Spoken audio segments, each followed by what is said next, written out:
Estoy aquí, en Birkenau, la antesala del infierno en este mundo.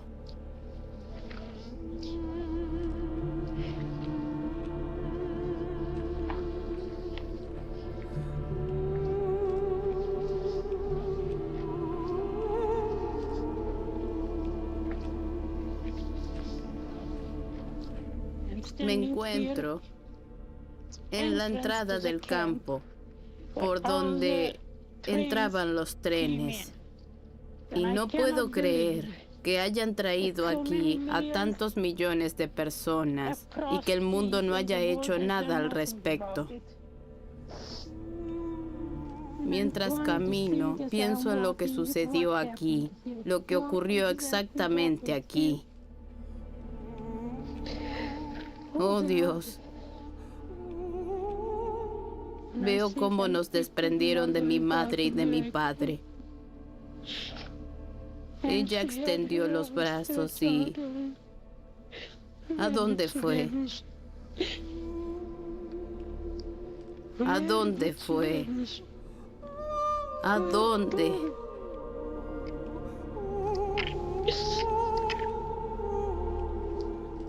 Madre, estoy contando nuestra historia. Cuento nuestra historia porque el mundo tiene que conocerla.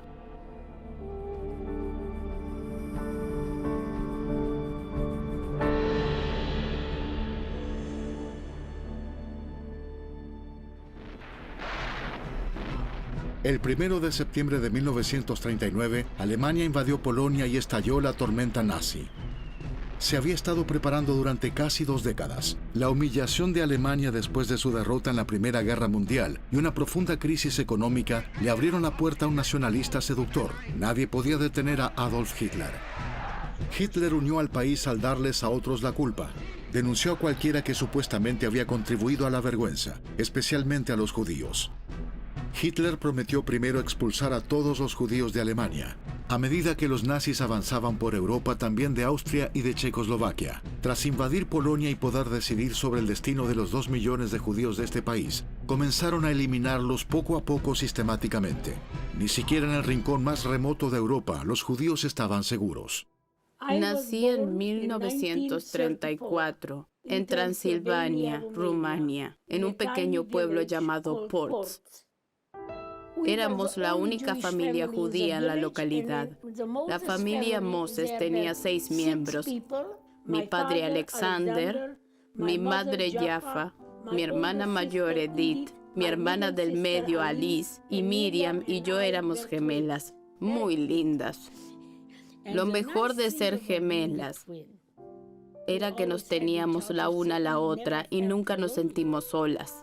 Vivíamos en una granja grande y antigua, con un huerto enorme donde había muchos árboles frutales. Siempre recuerdo cuando estaba en el cerezo, recogiendo jugosas cerezas y miraba hacia el cielo. En 1940 tenía 6 años. Los húngaros ocuparon nuestro pueblo y todo cambió. Cuando Hungría se alió con la Alemania nazi, comenzó una pesadilla para los judíos en el país. Eva Kor recuerda la primera película que vio que mostraba cómo atrapar y matar a un judío.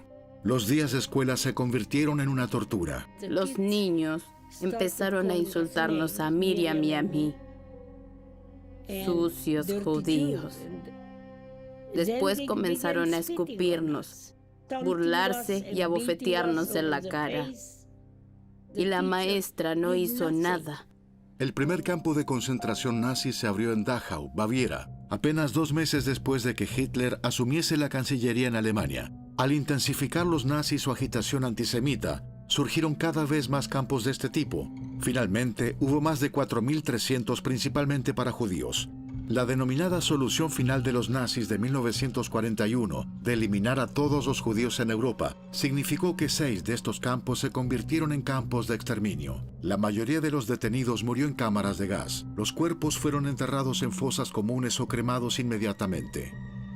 El campo de exterminio de Auschwitz fue abierto ya en 1940. Pronto resultó ser demasiado pequeño. Por lo tanto, 2 años más tarde se inició la construcción de un nuevo campo a unos 2 kilómetros de distancia. Se convertiría en el sitio del mayor genocidio del mundo, conocido como Auschwitz II o también Birkenau. Vinieron a caballo. Dijeron que tenían que llevarnos. Las calles estaban llenas de gente. Nadie sonreía. Nadie dijo una palabra. Entre mayo y julio de 1944 llegaron a Birkenau más de 430.000 judíos húngaros en vagones para ganado, prácticamente la mitad de los judíos que había antes de la guerra. Una vía conducía directamente al interior del campo para dejar a las víctimas a solo 110 metros de las principales cámaras de gas. La familia Moses fue una de las primeras en pisar el concreto recién endurecido del andén para la selección. Un nazi irrumpió en el medio del andén de selección y gritó muy fuerte en alemán: «¡Gemelos! ¡Gemelos!». Nos había visto a Miriam y a mí y quería saber si éramos gemelas.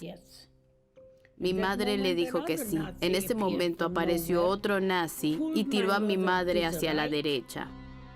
Todavía veo a mi madre con los brazos extendidos hacia nosotras.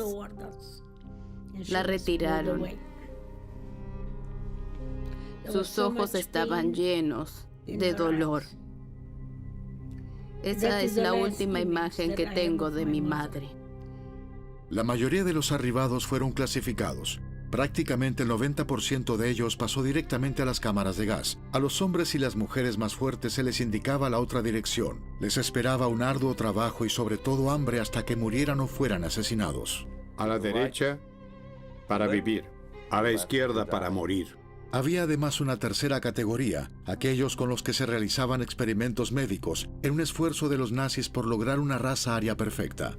Para ello, los gemelos eran importantes sujetos de prueba. Eran apartados en barracas especiales según género y edad de entre 2 y 16 años. Eva y Miriam recibieron sus tatuajes: A7063 y A7064. A la mañana siguiente fueron despertadas para visitar al llamado Ángel de la Muerte, el doctor Joseph Mengele. Uno de los guardias dijo: «Mengele está por llegar». Todos estaban parados derechos como pequeños soldados. Él trabajaba sobre un objetivo en particular, en nombre de la eugenesia nazi y la teoría de la raza. Al experimentar en Auschwitz con personas, especialmente con gemelos, quería descubrir el secreto de cómo se producen los nacimientos de gemelos, de modo que después de que ganaran la guerra, toda buena madre alemana pudiese tener 2 hijos en lugar de uno solo. Quería crear una nueva raza, una raza superior. Su ambición sin escrúpulos dejaba de lado toda conciencia y sentido de la moral. Los lunes, miércoles y viernes marchábamos unos 2,5 kilómetros hacia Auschwitz I, donde nos metían en una habitación, desnudos, durante aproximadamente 8 horas. Medían cada parte de mi cuerpo, lo comparaban con el de mi hermana gemela y escribían todo en tablas. Los martes, jueves y sábados nos llevaban a otro laboratorio, al que yo llamaba el laboratorio de la sangre. Allí podían ocuparse de unos 30 niños al mismo tiempo. Tenían sillas con pequeños reposabrazos. Extendíamos nuestros brazos. Entonces, primero ataban un brazo y luego el otro. Por un lado sacaban mucha sangre y por el otro nos metían inyecciones. ¿Qué había en las inyecciones? En ese momento no lo sabíamos, ni siquiera ahora lo sabemos. Luego de una inyección, Eva desarrolló fiebre y fue llevada al hospital. Mengele determinó que solo le quedaban 2 semanas de vida, pero Eva lograría reponerse. Tras poco más de un mes, regresó a su barraca y a su rutina de experimentos, hambre y robo de alimentos. Todo lo que hiciese falta para sobrevivir allí donde solo había muerte. A veces, todo aquello se me hacía interminable. El final llegó de manera muy sorprendente. En enero de 1945 estaba claro que los nazis estaban a punto de ser derrotados. La mayoría de los prisioneros de Auschwitz habían sido llevados a otros campos. Eva y Miriam estaban entre los que quedaron. De pronto, el 27 de enero cesó el estruendo de los cañones. Los rusos habían llegado. Había muchos soldados, todos en uniforme blanco de camuflaje para la nieve. No sabía quiénes eran, pero eso no importaba. Solo contaba una cosa: no parecían nazis y eso tenía que ser bueno. Los rusos quedaron conmocionados con lo que encontraron. Unos 7.000 sobrevivientes, la mayoría casi congelados, debilitados, casi sin vida. Cadáveres dispersos como basura. Entre los prisioneros liberados en Auschwitz había 180 niños. Entonces solo se esperaba que les fuese posible superar la pesadilla de Auschwitz. El entusiasmo por la tan ansiada liberación fue ensombrecido rápidamente. ¿Qué les había pasado a sus familias? Aún tenían una luz de esperanza. Quería volver a ver mi hogar. Sencillamente tenía que hacerlo. No podía seguir sin volver a ver mi hogar. El viaje hasta allí le tomó 9 agotadores meses. Finalmente estaban de nuevo en el lugar que habían tenido que abandonar 1 año y medio antes. Nuestro impulso era pensar: por fin estamos regresando a casa. Esperamos que alguien esté allí o que allí suceda algo bueno. Llegamos y nadie había regresado. Decepción. Profunda decepción y tristeza. Eso tiene que ser algo muy traumático para una niña de 11 años. ¿Cómo puede superarse eso? ¿A dónde voy? ¿Qué hago? La casa con la que había soñado eran solo paredes. Nadie de mi familia estaba allí. Las gemelas fueron acogidas por su tía Irena en un pueblo vecino. Allí vivieron bajo el comunismo durante 5 años. Irena también estaba devastada. Su marido y su hijo habían sido asesinados en el Holocausto. En total fueron asesinadas en Auschwitz 1.100.000 personas, de las que 1 millón eran judíos. Se llevaron a cabo experimentos en 3.000 gemelos. Se estima que 200 de ellos sobrevivieron. En 1950, 2 de ellos, Eva y Miriam Moses, ya de 16 años de edad, partieron hacia Israel en busca de una nueva vida. Éramos 3.000 personas en un barco y navegamos por el Mediterráneo. El 19 de junio, por fin llegamos al puerto de Haifa. Era temprano en la mañana. Salía el sol. 3.000 personas se pusieron de pie y cantaron el himno nacional hebreo. 10 años después, Eva Moses llegaría a otra costa, recién casada, pero todavía sintiéndose sola. La experiencia en Auschwitz aún la perseguía.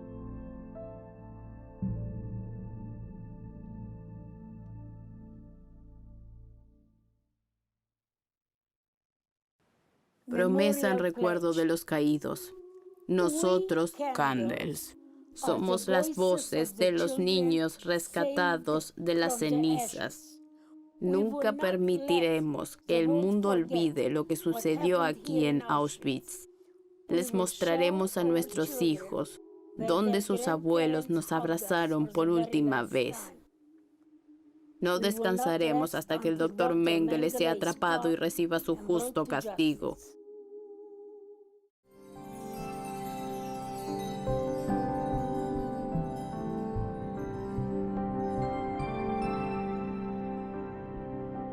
En los 10 años que estuvo en Israel, Eva asistió a una escuela agraria y sirvió en el ejército.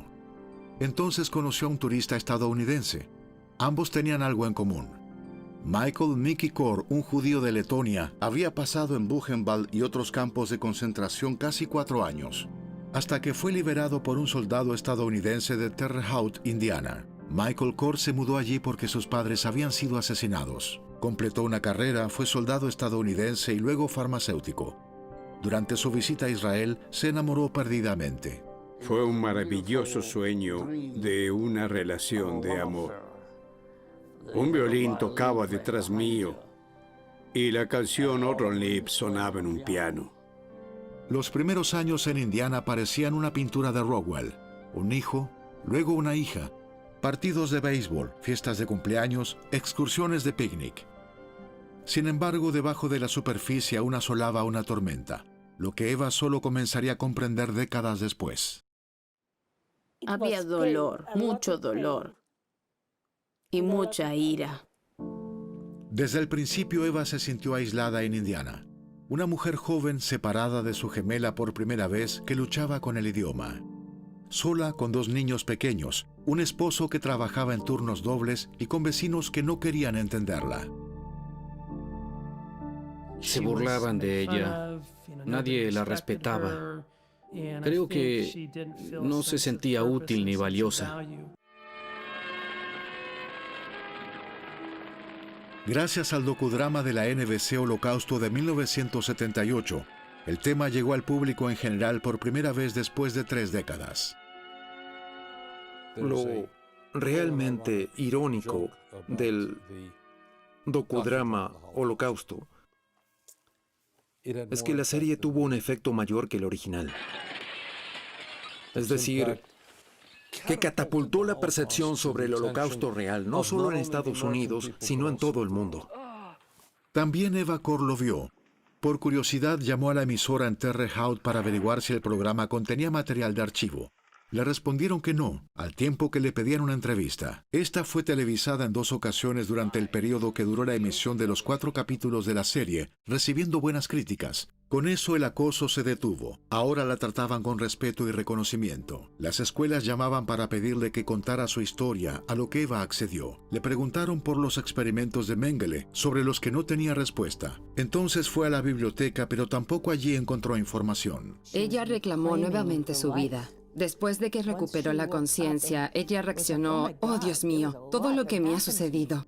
A partir de ese momento, comenzó a superar su trauma.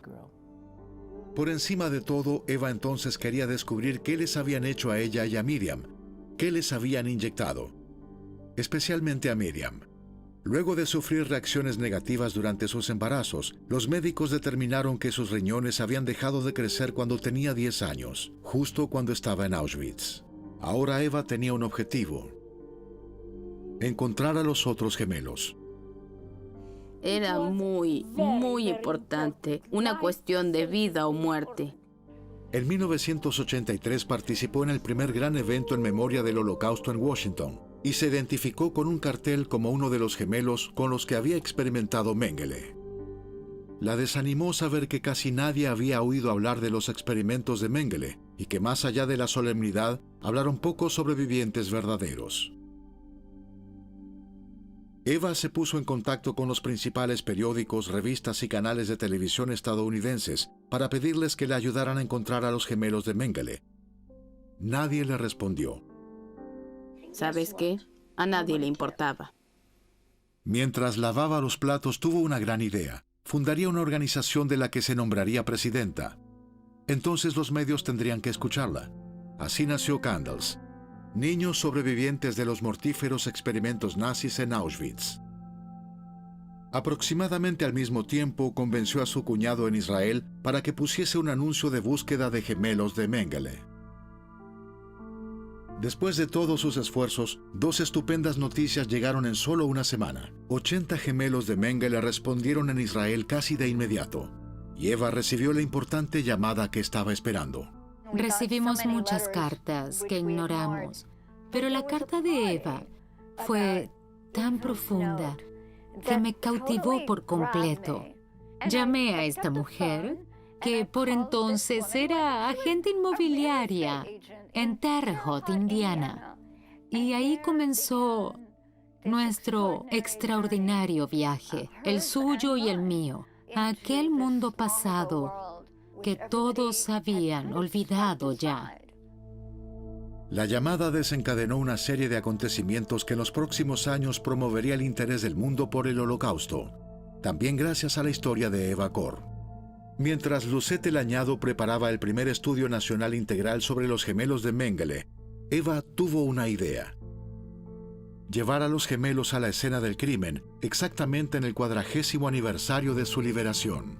El mundo debía verlos, escucharlos. Cuando los gemelos llegaron a Birkenau el 27 de enero de 1985, al tiempo que en el centro conmemorativo israelí de Yad Vashem tenía lugar un juicio simulado contra Mengele, la prensa finalmente reaccionó. Este fin de semana se cumple el aniversario del final de una pesadilla, el final de un campo de exterminio llamado Auschwitz, el final del horror indescriptible llevado a cabo por su médico jefe, un nazi llamado Joseph Mengele. La búsqueda mundial de este criminal de guerra hoy tiene un nuevo impulso a través de sus víctimas. Esto atrajo la atención de los grandes medios como nunca se hubiese esperado.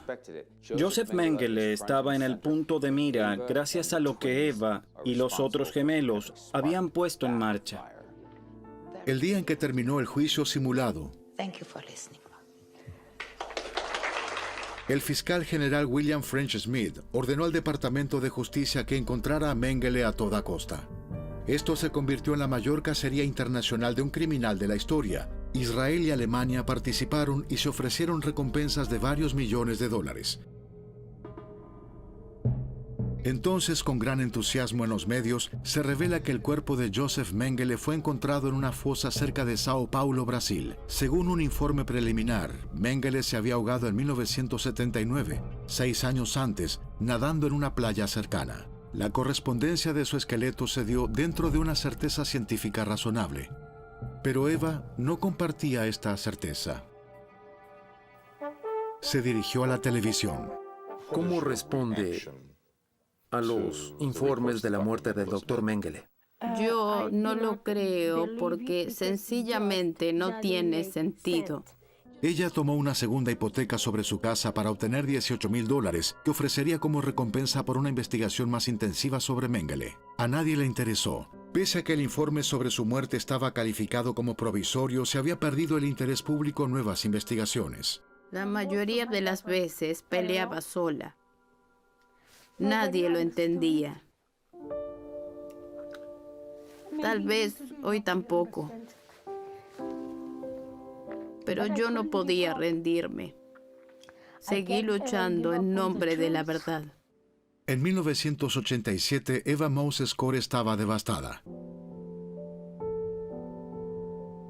Solo tenía unos pocos amigos, una lucha que ya a nadie interesaba, una reputación que incluso la mayor organización del país sobre el Holocausto despreciaba.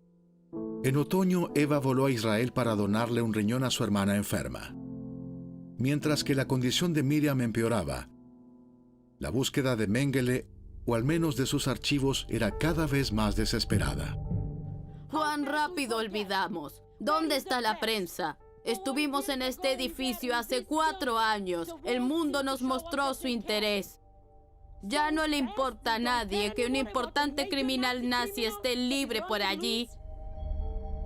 El informe final, que concluyó definitivamente que el cuerpo era de Mengele, no se publicó hasta 1992, 7 años y medio después del inicio de la investigación. Incluía algunas pruebas cruciales que faltaban en el primer informe, además de una comparación de ADN entre el cuerpo y Rolf, el hijo de Mengele. Eva nunca estuvo de acuerdo con el resultado. Creía que el ADN empleado no era el correcto.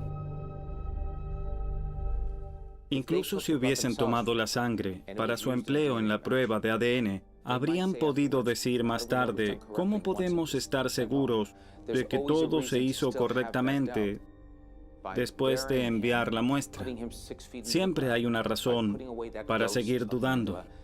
Después de todos estos años de búsqueda, era como si estuviesen frente a Mengele y le dijeran, soy la niña de 10 años. ¿Se acuerda de mí y de mi hermana Miriam? Teníamos 10 años cuando abusaron de nosotras, pero ahora usted es un viejo que finalmente ha sido derrotado y yo soy una mujer que le dice que he sobrevivido y usted ha fracasado.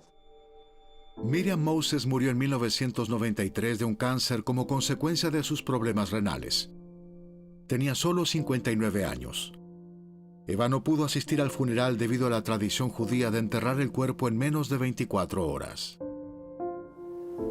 Miriam, El día que recibí la noticia de tu esposo Kuti de que habías dejado este mundo, ya no quería seguir viviendo sin ti. Auschwitz otra vez. Tras el aislamiento, el hostigamiento, el renacimiento, la rabia, la consecución y el rechazo, todo volvía a terminar en Auschwitz. De nuevo era necesario un sacrificio. Y una vez más, el camino llevaba de regreso a Auschwitz.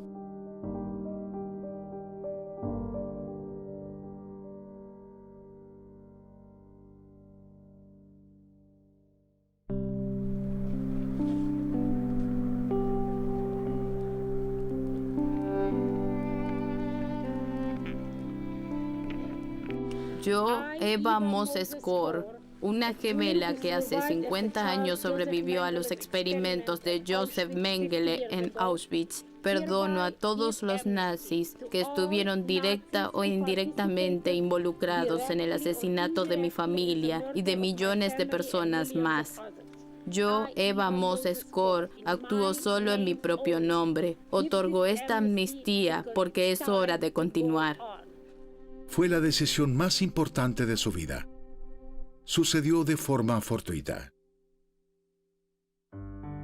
Poco después de la muerte de Miriam, Eva fue invitada a una conferencia sobre ética médica. Sin embargo, había algo más. Ella debía llevar a un médico nazi. Dije, ¿dónde demonios podré encontrar a uno de esos tipos? La última vez que busqué en el directorio telefónico, no había ninguno anunciado. Algunos años antes, en un documental alemán, Eva había cooperado con el médico nazi Hans Munch. Se puso en contacto con él y Munch aceptó ser entrevistado en su casa en Baviera. Yo estaba muy asustada.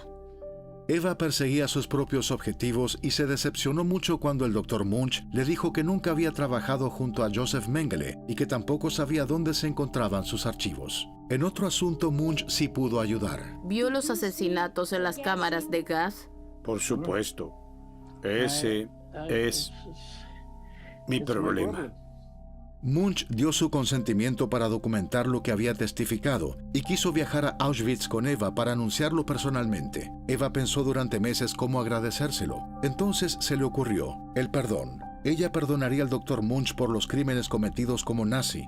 Le escribió una carta. Una ex profesora suya controló la ortografía. Recuerdo sobre todo cuando le pregunté, de acuerdo, así que Munch, ¿y qué hay de Mengele? ¿Qué hay del resto de las SS? ¿Vas a perdonar solo a Munch porque lo encontraste?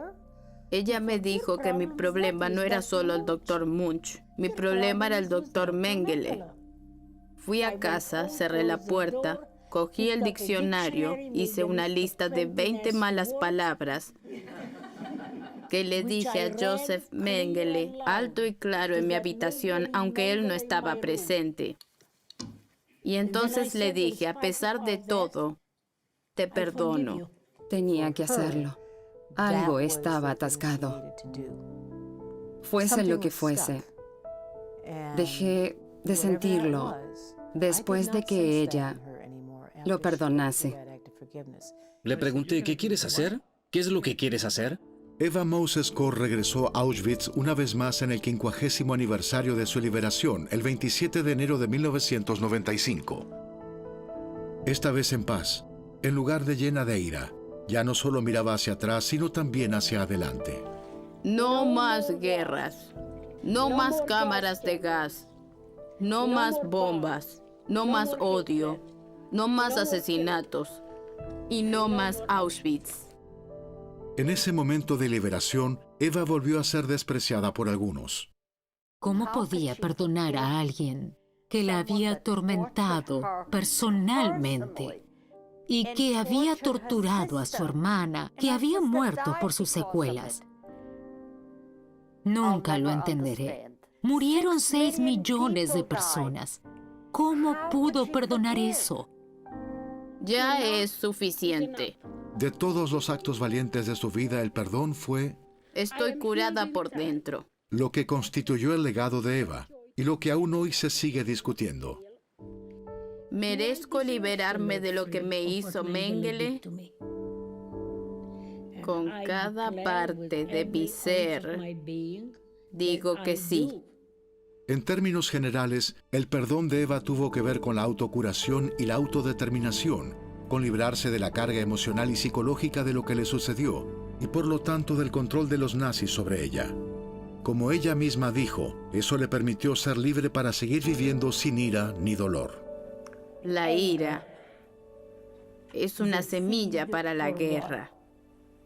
El perdón es una semilla para la paz. Al mismo tiempo, Eva insistía en que ella no olvidaría. Por el contrario, seguiría luchando para preservar la memoria del Holocausto y que éste no se repitiese. También enfatizaba que su perdón no tenía nada que ver con la religión, ni con el bien del perpetrador o de cualquier otra persona. Se trataba de ella misma. Sin embargo, algunos cuestionan si esas intenciones egocéntricas, motivadas por razones terapéuticas, tienen algo que ver con el verdadero perdón. Otros dicen que especialmente en el judaísmo, el verdadero perdón hay que ganárselo, y los nazis no se lo habrían merecido.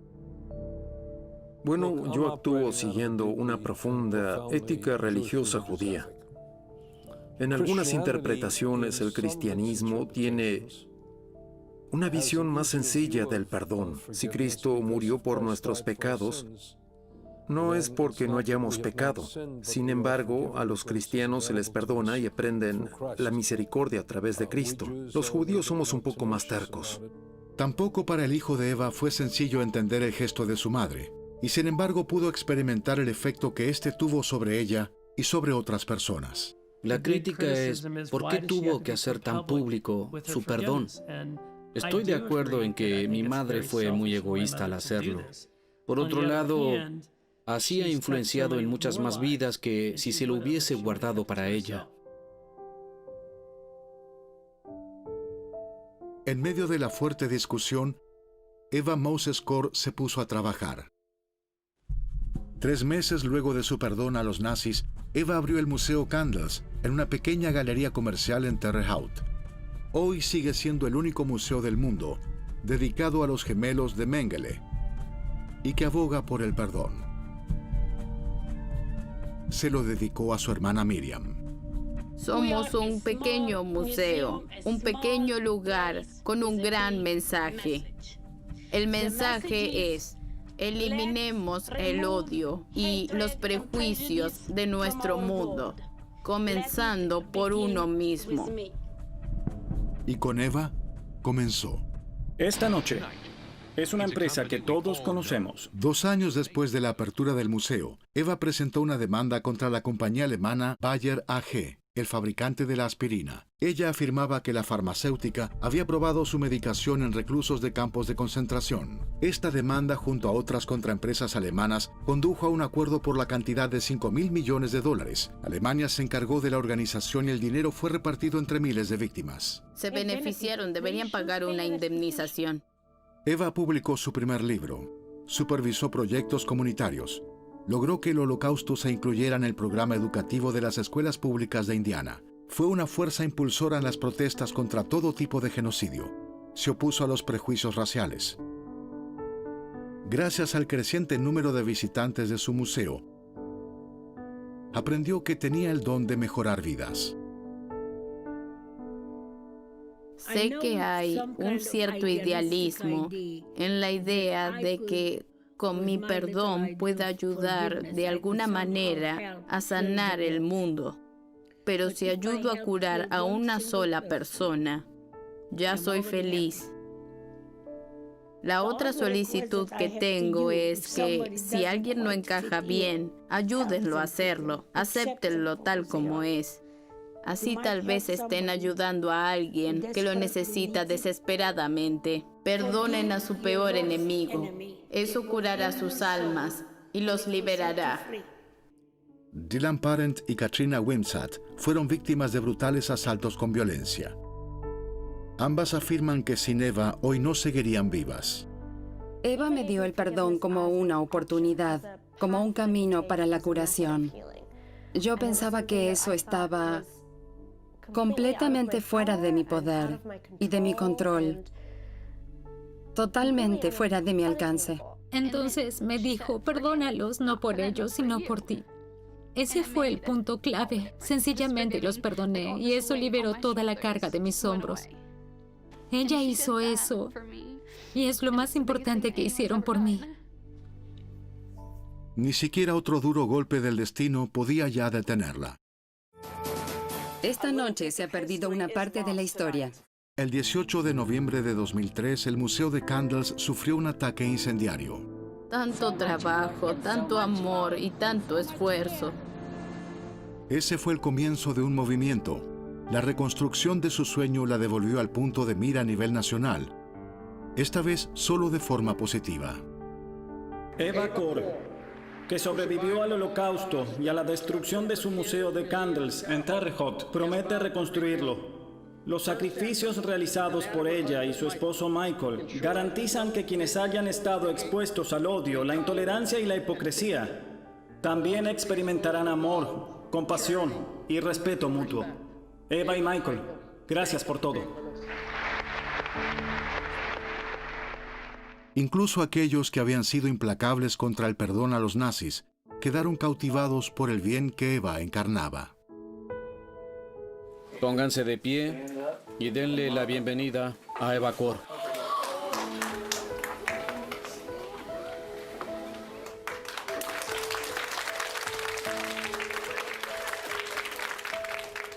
¿Qué ha logrado Eva? Ayudó a reforzar la conciencia sobre el Holocausto. Lo usó como una herramienta contra el racismo y los prejuicios. También para defender los derechos humanos y la dignidad humana, y para dejar su impronta en una generación más joven. Eva construyó una institución de renombre. ¡Qué vida tan maravillosa y contributiva! Con el tiempo, sucedieron cosas extrañas. El estado donde vivía, que como esforzada inmigrante no la había recibido con los brazos abiertos, pasó a celebrarla como a una hija exitosa. Una comunidad judía en la que había sido durante mucho tiempo una marginada, ahora la veía bajo una nueva luz, y la Fundación Shoah de Steven Spielberg le hizo un memorial con un holograma interactivo. ¿Crees que es posible otro holocausto? Lamentablemente, creo que sí. En algún momento, esta mujer que por tanto tiempo se había sentido sola, descubrió algo nuevo. Ella sabe que ahora no está sola. Sabe que nos tiene a todos a su lado.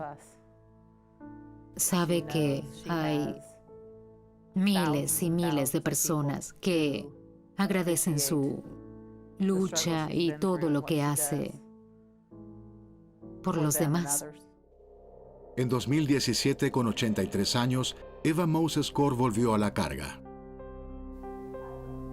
Su entrevista con BuzzFeed generó más de 185 millones de visitas. Si antes hablaba ante decenas de personas, ahora lo hacía ante miles. Sin embargo, en su corazón, Eva siguió siendo aquella pequeña mujer de una pequeña ciudad de Indiana. La familia Kor ha sobrevivido a mucho. Al igual que a Mickey, a su hija Rina no le gusta hablar sobre el Holocausto, pero siempre se mantuvieron unidos. Eva continuó dando sus conferencias 3 veces a la semana en el museo, como si de una obligación se tratase. Lo veo en ella cada día. Ya no importa lo que haya pasado. Ella necesita este lugar, necesita estar aquí, necesita hacer lo que hace. Y como había hecho tantas veces en el pasado, Eva nunca dejaba de regresar a Auschwitz. Todos los años acudía con un grupo, ya no en señal de protesta, sino para presentar sus respetos, para enseñar y para que nadie olvide.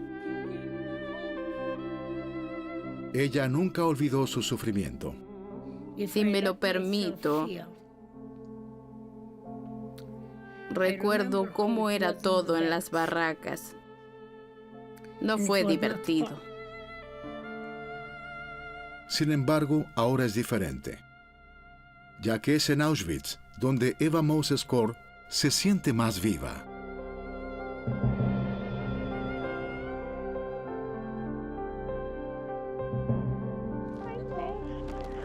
Cuando regreso aquí, no lo hago como víctima. Vengo como una victoriosa sobreviviente. Somos libres. Esperanza. Eso es lo que ella ofrece. Eso es lo que el mundo necesita.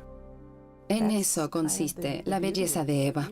Realmente intentamos enseñarle algo al mundo. Celebramos el hecho de que una sobreviviente reciba un premio. Sé que Eva recibió algunos. También le corresponde. Sin embargo, no les hemos agradecido lo suficiente a personas como ella. Gracias. Gracias porque aunque les quitaron todo, aunque todo fue destruido y ya no les quedaba ninguna esperanza de recibir justicia, siguieron persiguiendo la verdad incansablemente. Y además de eso, también dijeron, quiero que aprendan a perdonarse unos a otros, ya que eso conduce a más bondad en nuestro mundo. Debemos agradecerle. No importa si tiene derecho a perdonar o no, hay que agradecerle sencillamente por su lucha. Sencillamente le diría, buen trabajo. Buen trabajo, Eva. Lo lograste. Le diría, mamá, estoy muy orgulloso de ti. Tal vez piensas que no has sido buena madre, pero yo no lo pienso. Ella vive e inspira a otros y ama. Y ella es poderosa. Ella es la fuerza en la vida de tantas personas. Ella vive. Ella vive. Mamá, he contado nuestra historia. Tú eres la luz que me guía en la vida. A veces me pregunto si estarías orgullosa de mí. Eso espero.